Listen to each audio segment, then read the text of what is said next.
Saya punya cerita. Cerita ini adalah tentang sepasang kekasih, laki-laki perempuan yang sedang menjalankan hubungan romantis. Keduanya tinggal di kota yang berbeda dan cukup jauh jaraknya, sehingga tiap malam mereka sering video call.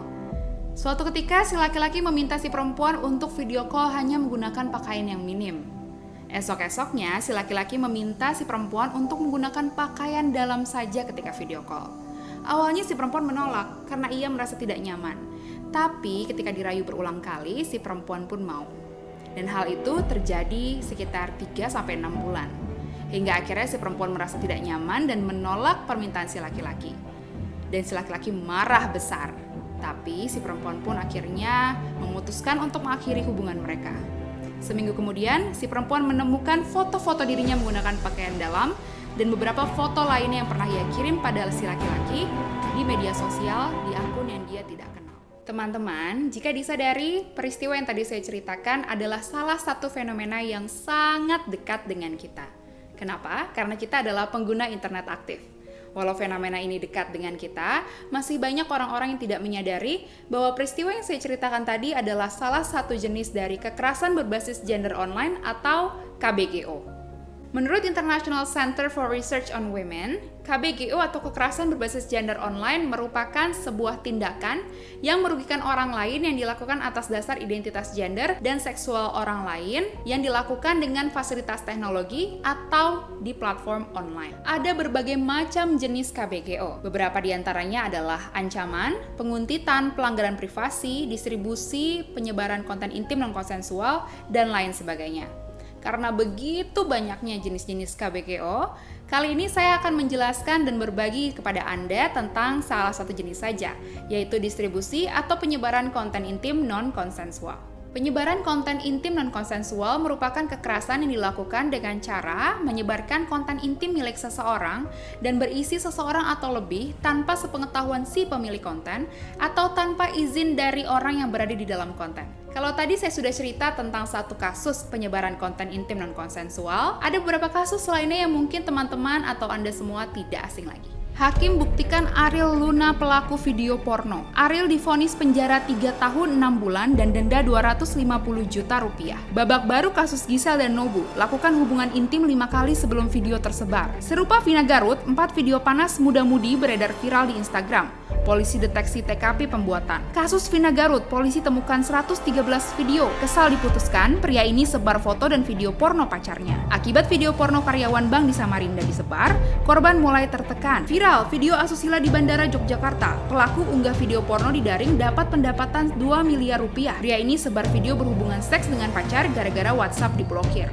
Seperti yang Anda semua tahu, kesemua kasus ini ditangani oleh Undang-Undang Pornografi, Undang-Undang Informasi dan Transaksi Elektronik atau ITE, dan juga KUHP. Belum ada undang-undang dan aturan khusus yang mampu menangani kasus penyebaran konten intim non-konsensual. Di aturan hukum di Indonesia, pasal-pasal yang biasa menangani kasus penyebaran konten intim non-konsensual adalah Pasal 27 Ayat 1 Undang-Undang ITE, Pasal 4 dan Pasal 6 Undang-Undang Pornografi, dan beberapa pasal lainnya.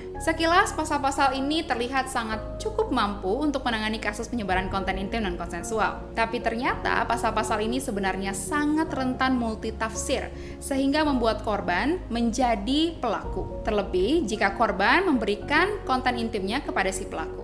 Hati-hati ya, memberikan konten intim bukan berarti setuju untuk disebarkan. Dengan resiko yang cukup riskan, akhirnya banyak kasus penyebaran konten intim non konsensual yang berakhir tanpa adanya keadilan bagi korban. Malah terkadang balik menyerang korban dengan menggunakan UU Pornografi dan UU ITE karena korban dianggap sebagai pembuat konten dan ikut bersalah atau dianggap dan dituduh mencemarkan nama baik si pelaku. Padahal, jika dibandingkan dengan aturan hukum di negara-negara lain seperti Kanada misalnya, yang tertulis dalam Criminal Code of Canada Section 162.1, yang secara singkat artinya adalah siapapun yang mendistribusikan, mempublikasikan, menjual, atau mengiklankan video intim atau konten intim di mana orang yang di dalamnya tidak setuju atau tidak tahu, maka dianggap bersalah dan dihukum maksimal 5 tahun penjara atau hukuman singkat. Atau yang bisa Anda lihat dari aturan hukum di Australia Australia yang tertulis pada Criminal Code Non-Consensual Sharing of Intimate Images Amendment Bill 2018 Section 223 yang artinya secara singkat adalah seseorang yang mendistribusikan konten intim orang lain tanpa persetujuan orang tersebut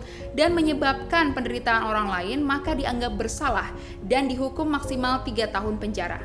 Baik aturan hukum di Australia dan Kanada, keduanya dapat menjelaskan secara jelas istilah penyebaran konten intim non-konsensual, yaitu menggunakan termin persetujuan atau konsensual di dalam menentukan bahwa kasus ini merupakan kasus penyebaran konten intim non-konsensual. Dan hal lain yang perlu kita garis bawahi dari aturan hukum Australia dan Kanada adalah perspektif yang digunakan, yaitu perspektif korban, di mana keduanya melihat kondisi korban dari kasus penyebaran konten intim non-konsensual. Artinya, konten intim yang dimaksud bukan hanya konten yang melanggar norma kesusilaan atau memuat sifat-sifat kecabulan dan ketelanjangan, tapi juga konten intim yang melihat lebih dalam pada konteks apakah konten intim ini dibuat berdasarkan konsensual atau tidak.